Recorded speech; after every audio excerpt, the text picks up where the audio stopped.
యేసు రక్తమే జయం పరిచర్య ప్రైజ్ ద లార్డ్ జూన్ 24వ తేదీ 2024. ఈ రోజు దేవుని వాక్యము, మీకు కనికరమును సమాధానమును ప్రేమయు విస్తరించునుగాక. యూదా 1వ అధ్యాయం 2వ వాక్యము.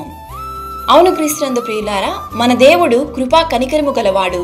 పరిశుద్ధులగుటకే దేవుడు మనలను పిలిచెను గాని అపవిత్రులుగా ఉండుటకు పిలువలేదు. సమాధానకర్తయగు దేవుడే మిమ్మును సంపూర్ణముగా పరిశుద్ధపరచునుగాక. మీ ఆత్మయు జీవమును శరీరమును మన ప్రభు అయిన యేసుక్రీస్తు రాకడయందు నిందారహితముగాను సంపూర్ణముగాను ఉండునట్లు కాపాడబడునుగాక.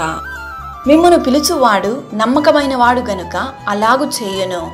దేవుని యందలి ప్రేమయు క్రీస్తు చూపిన ఓర్పును మీకు కలుగునట్లు ప్రభువు మీ హృదయములను ప్రేరేపించునుగాక.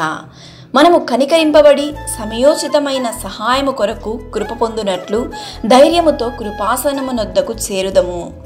తొట్రెళ్లకుండా మిమ్మును కాపాడుటకును తన మహిమ ఎదుట ఆనందముతో మిమ్మును నిర్దోషులుగా నిలవబెట్టుటకును శక్తిగల మన రక్షకుడైన అద్వితీయ దేవునికి మన ప్రభువైన యేసుక్రీస్తు ద్వారా మహిమ పొందునుగాక.